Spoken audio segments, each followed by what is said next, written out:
año. El día de hoy espero que tengan un bendecido día. Hoy nos encontramos una vez más con el tema de la Roma y su cultura, ¿sí? El tema que habíamos establecido la semana anterior.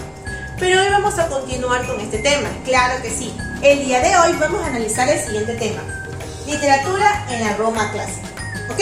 Vamos a analizar aquellos escritores, oradores, pensadores, filósofos que podemos encontrar en la antigua Roma, en la Roma clásica, ¿ok?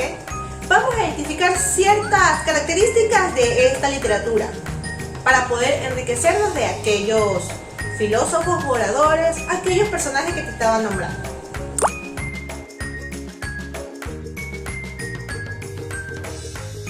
Ok chicos, te invito a que en este momento, junto con lo que tienes en tu folleto, vayamos escuchando lo siguiente. Entendamos lo siguiente, que son las características de la literatura romana clásica, ¿sí? O en la Roma clásica.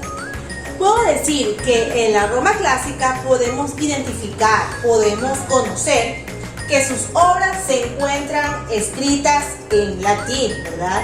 Como en el caso anterior hablábamos que en la Roma antigua es donde aquí se originó el latín, ¿verdad? El idioma o la escritura latina.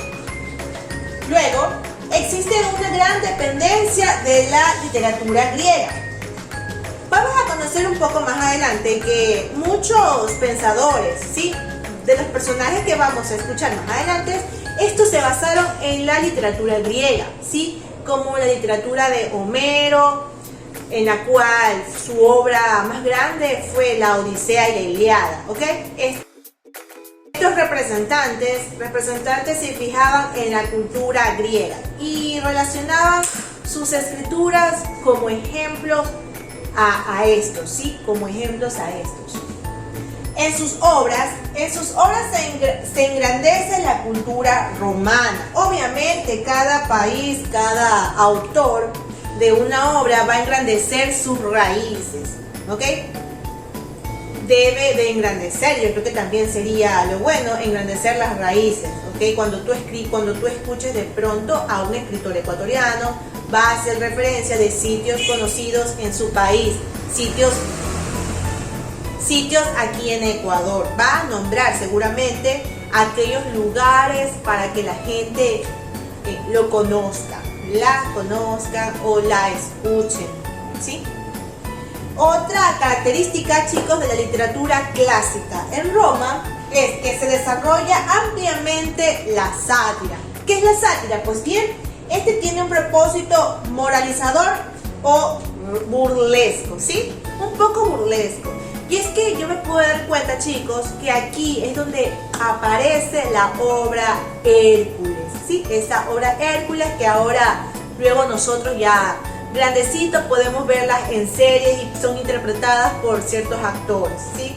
Entonces, chicos, todo esto se realiza en base a la literatura romana clásica. Ahora vamos a conocer a algunos representantes de la cultura griega clásica.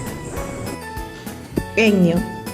Estas leyendas las recoge, entre otros, Ennio, 239 y 169 a.C., y las fija por escrito en el primer gran poema épico nacional romano, los Anales, obra de la que solo se conservan fragmentos.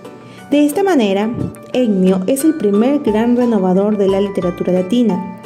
Además de los anales, también cultivó la sátira y la tragedia. Al igual que de su poema épico, de las sátiras y tragedias, no quedan más que unos cuantos fragmentos de escasa extensión. Se sabe que Ennio y su obra eran materia de estudio para los jóvenes romanos en la escuela en época clásica. Fue durante varios siglos el modelo poético del latín. Virgilio. Más tarde, en los últimos años del siglo I a.C., Virgilio escribe la Eneida, el principal poema épico latino. En él, el autor toma de Homero muchos elementos como la estructura de la obra, contenidos, aspectos formales, etc. Virgilio creó en Eneas, el héroe del poema, un espejo para la sociedad romana de la época de Augusto.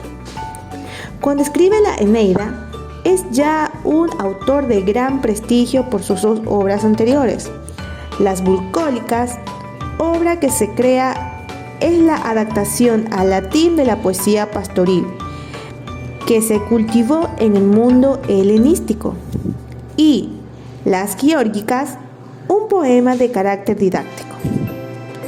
Virgilio es uno de los autores fundamentales para comprender el alcance en el uso de las figuras retóricas y estilísticas, que sirve de modelo a la posteridad. Introduce algunos de los tópicos literarios más comunes como el locus amoenus, y que también después reutiliza. Entre otros, también aquí señala que Cervantes en su famosa obra Don Quijote de la Mancha es por todo esto uno de los poetas, Virgilio, más influyentes de todos los tiempos.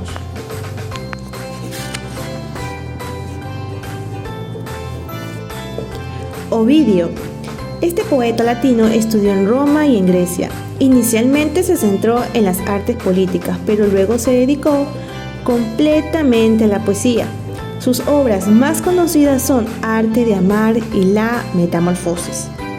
El Arte de amar, el poeta reúne en 3 cantos, escritos todos en verso, varios consejos sobre el amor, desde cómo conquistar hasta cómo mantener el amor o recuperarlo. La Metamorfosis es el nombre de la obra, también escrita en verso, que recoge varios mitos de origen griego, adaptados a la cultura latina. Este libro es considerado uno de los más importantes de su tiempo y su influencia en el arte, es decir, escritura, pintura, música, etc. del occidente ha sido evidente y se mantiene en la actualidad.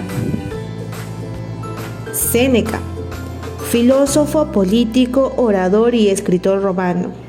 Este pensador fue muy respetado como orador y político.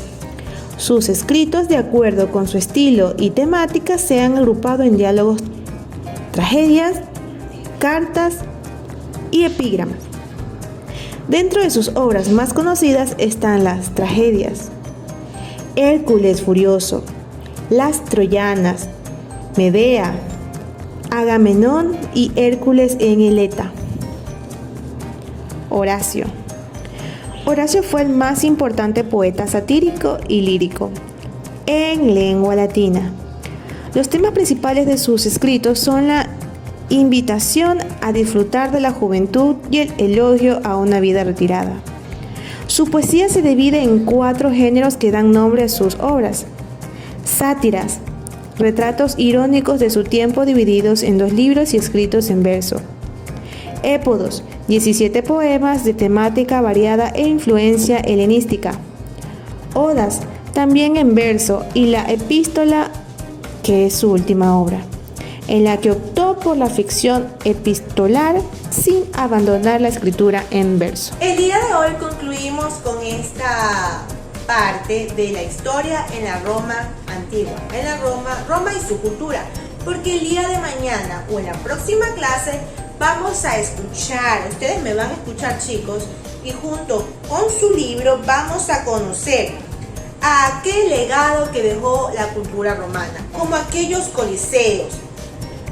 Puedo también nombrar el Arco del Triunfo. ¿Qué más puedo ver? Teatros, acueducto, el templo romano, el tan conocido y nombrado templo romano, ¿sí? El día de mañana, en la próxima clase, vamos a conocer un poco más de esta cultura romana y llegaremos a su fin en este tema, ¿sí? Entonces, el día de hoy te dejo que realices la siguiente actividad.